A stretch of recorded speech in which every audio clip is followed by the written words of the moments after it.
자, 오늘부터는 또 다른 광고가 있을 때까지 온라인으로만 우리 새벽 예배를 진행하도록 하겠습니다. 자, 오늘 우리 주신 하나님 말씀 봅니다. 창세기 1장 14절에서 25절의 말씀입니다.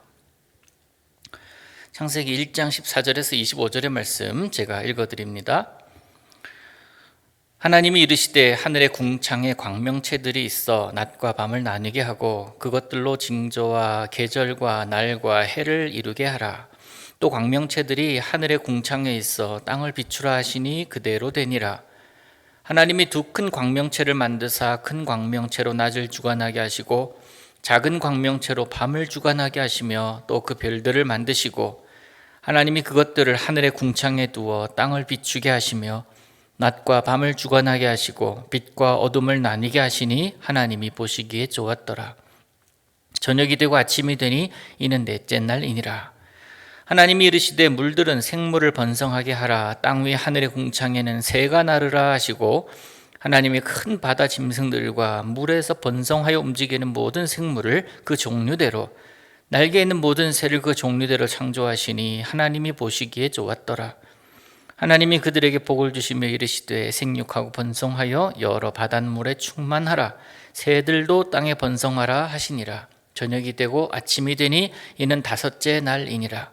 하나님이 이르시되 땅은 생물을 그 종류대로 내되 가축과 기는 것과 땅의 짐승을 종류대로 내라 하시니 그대로 되니라. 하나님이 땅의 짐승을 그 종류대로 가축을 그 종류대로 땅에 기는 모든 것을 그 종류대로 만드시니 하나님이 보시기에 좋았더라. 아멘. 우리 하나님은 능력의 하나님이십니다. 그 능력 자체이십니다. 그래서 그 능력 자체이신 그분이기에 그 말씀에도 능력이 있고 말씀에도 권능이 있습니다. 전에도 말씀드렸지만 우리 하나님이 전능하신 하나님이시다라고 표현되는 존재이지 유능한 하나님이다라고 말하는 사람은 아무도 없습니다. 그분 안에서 불가능이란 없기 때문에 그렇습니다. 모든 것이 하나님의 주권 아래에 있음을 인정하는 것, 그것이 바로 믿음 아닙니까? 오늘 본문을 보니까 빛과 어둠, 낮과 밤, 하늘과 땅, 그 땅에 생명을 불어넣으셔서 생명이 자라게 하셨습니다. 그리고 넷째 날이 되어서 하나님은 권능으로 궁창에 광명체를 만들어서 운행하게 하시고 이들의 움직임을 통해서 시간이라는 개념을 부여하십니다. 하루라는 개념, 계절이라는 개념, 한 해라는 개념, 그 개념을 부여하십니다. 그래서 하루가 그렇게 생긴 거예요. 우리가 24시간을 쪼개서 만든 것이 하루다 이것이 아니라 하루를 우리가 편의상 24시간으로 나눈 겁니다. 그런 것이 모여서 일주일이 되고 그 일주일이 모여서 한 달, 한 달이 모여서 한 해, 한 해들이 모여서 우리가 살아가는 일생이 되는 것이고 하나님이 시간이라는 개념, 그 개념이 그것을 통해서 이해를 우리가 할 수가 있게 되는 거예요. 이것을 질서라고 하지 않습니까? 어제도 말씀드렸듯이 하나님은 혼돈과 흑암, 카오스의 그 세계를 무너뜨리십니다. 그러면서 하나하나 질서를 세워 가십니다. 그 질서 가운데 생명이 꽃피고 있는 것입니다. 하나님의 정하신 때를 따라서 각기 나무들이 열매를 맺게 됩니다. 이런 것들이 살 수 있도록 하나님은 생명력을 공급해 주셨습니다. 열매를 맺을 수 있도록 광명체들, 설명도 발광체라고도 하지요. 이런 것들이 낮에 있어서 보게 만들고 밤에 있어서 밤길을 또 비춰줍니다. 그러면서 하나님 역사하심이 그대로 운행되어 가죠. 이런 면에서 볼 때 모든 광명체는 하나님의 계획과 하나님의 시간이 흘러가게끔 하는 도구입니다. 낮을 비추는 해도 하나님의 뜻에 순종하고 밤을 비추는 달도 하나님의 명하심에 따라 움직입니다. 이렇게 넷째 날에 광명체를 만드신 하나님은 다섯째 날에 바다와 하늘을 채울 생명체를 만드셨습니다. 먼저 공간을 만드시고 그 공간 가운데 살 수 있는 생명체를 만드시는 것, 이것도 역시 뭡니까? 하나님의 질서입니다. 바다에는 물고기가 가득합니다. 하늘에는 새들이 날아다니기 시작합니다. 하나님의 창조하시는 세계들이 점점 완성되어 갑니다. 생명은 하나님이 지으신 곳이라면 어디서든 호흡할 수 있도록 만드셨습니다. 하나님은 이들에게 번성하고 충만할 수 있는 복을 허락해 주셨습니다. 그렇기 때문에 창조 세계에서 생명의 번성을 방해하는 것은 없습니다. 그들은 각기 그들이 살만한 곳에서 번성하고 충만하라는 하나님의 명령에 준행합니다. 어제도 말씀드렸다시피 이 사람이라는 존재, 인간이라는 존재가 유독 하나님의 창조 섭리에 대해서 딴 길을 가려고 하는 종족이라고 해야 되나? 종류가 아닐까 하는 생각을 한다고 말씀드리지 않았습니까? 나아가서 하나님의 존재 자체를 의심하기도 하는, 하나님이 없다라고도 이야기를 하는 그런 존재는 인간밖에 없습니다. 인간이 생각할 수 있는 존재라고, 작은 의식이 있는 존재라고, 조금 논리적이라고, 만물의 영장이라고 하나님의 솜씨를 훼손하고 하나님의 존재를 망각하면서 살아갑니다. 유일하게 하나님의 창조물 중에 유일하게 이 생명의 번성을 방해하고 또 훼손하는 존재가 인간이 아닐까, 그런 생각을 해봤습니다. 인간이 무엇 때문에 그렇게 되었죠? 나중에도 우리가 보겠지만 하나님 만드신 이 아름다운 동산에 죄가 들어옴으로부터 시작이 됩니다. 그리고 여섯째 날 하나님은 온갖 들짐승들과 육축 그리고 땅에 기는 것들을 만드십니다. 여러분, 하나님이 만드신 것들 가운데 불필요한 것, 이건 만들지야 말았어야 되는데 하는 존재가 있다면 뭐겠습니까? 없어요. 하나님이 만드신 것들 가운데 불필요한 것은 하나도 없습니다. 그런데 느끼기는 해요. 우리가 이거 왜 만드셔가지고, 예를 들면 요즘 우기철이 시작되려고 하지 않습니까? 습도가 높아졌어요. 비가 좀 오려고 그러니까 모기가 많이 생겼습니다. 언젠가 우리 둘째가 저한테 묻습니다. 아빠, 하나님은 왜 모기를 만드셔서 자꾸 물게 하냐고 그런 질문을 합니다. 여러분, 하나님 모기를 왜 만드셨을까요? 하나님이 바퀴벌레는 왜 만드셨고 쥐는 왜 만드셨을까요? 이 질문에 대해서 여러분 어떻게 대답을 해야 되겠습니까? 하나님 뜻이 있겠지, 너 그냥 공부나 해 라고 얘기하기에는 그 아이에게 무례한 거 아닙니까? 질문에 대해서는 대답을 해줄 수 있어야죠. 여러분 그 천둥 치는 거 보셨잖아요. 벼락 치는 것 여러분 보셨습니까? 낙뢰하는 거 보셨죠? 이런 것에 하나님의 뜻이 뭐가 있습니까?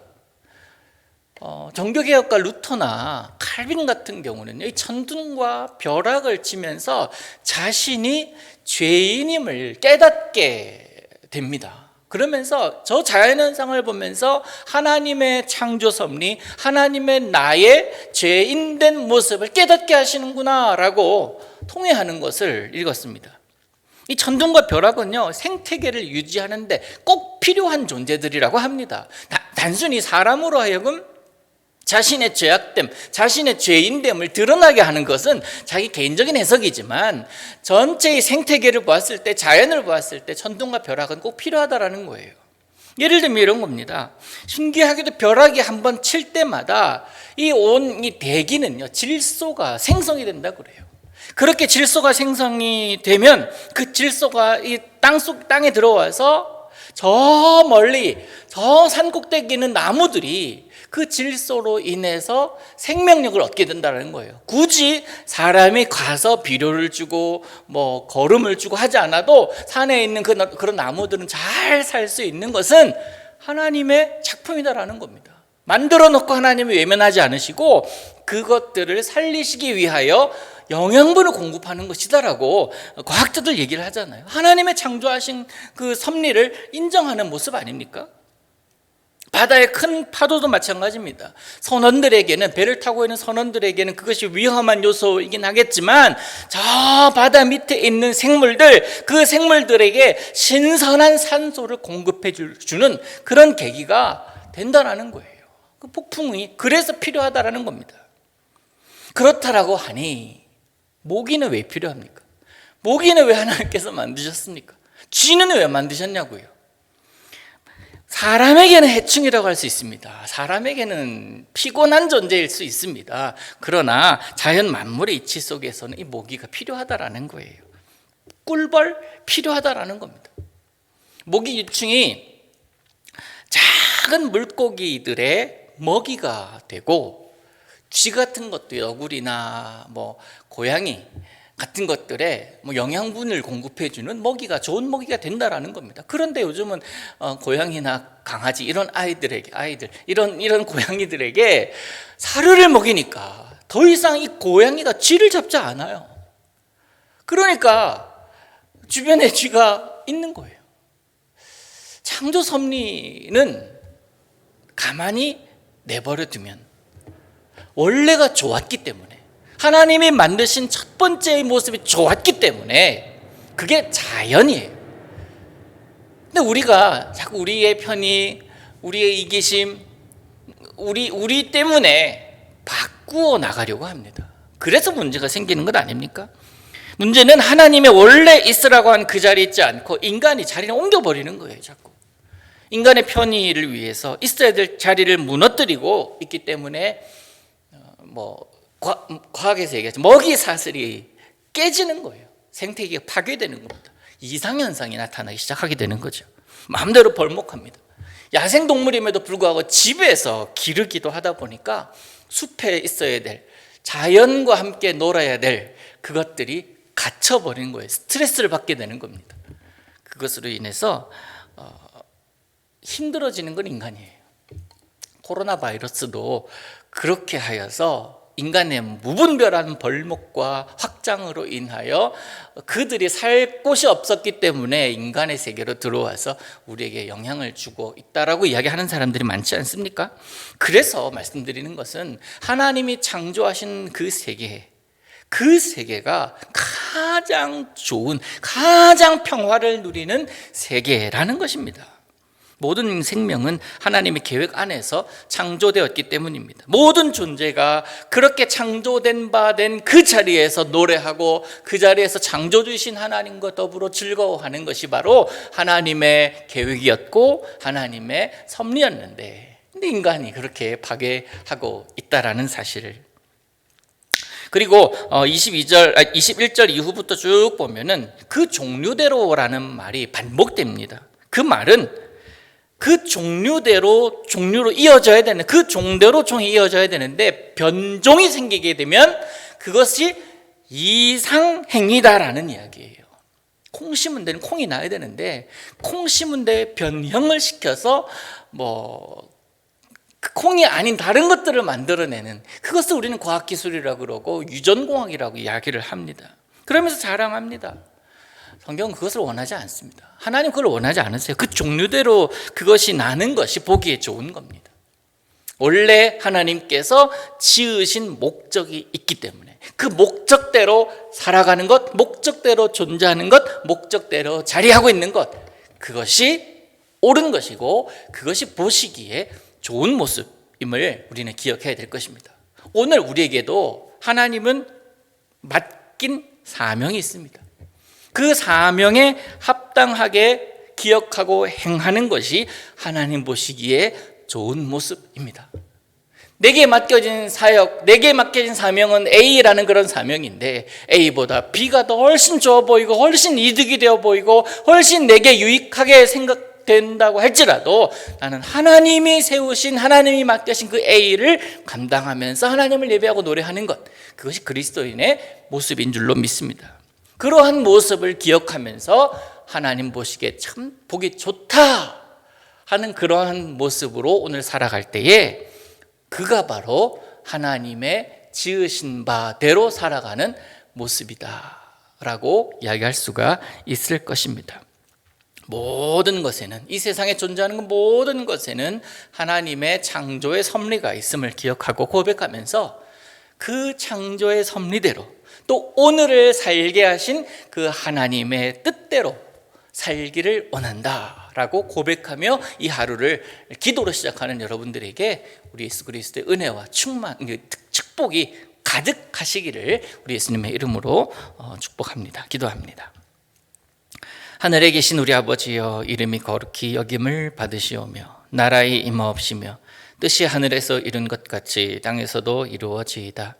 오늘날 우리에게 일용할 양식을 주옵시고 우리가 우리에게 죄 지은 자를 사하여 준 것 같이 우리 죄를 사하여 주옵시고 우리를 시험에 들게 하지 마옵시고 다만 악에서 구하옵소서. 대개 나라와 권세와 영광이 아버지께 영원히 있사옵나이다. 아멘.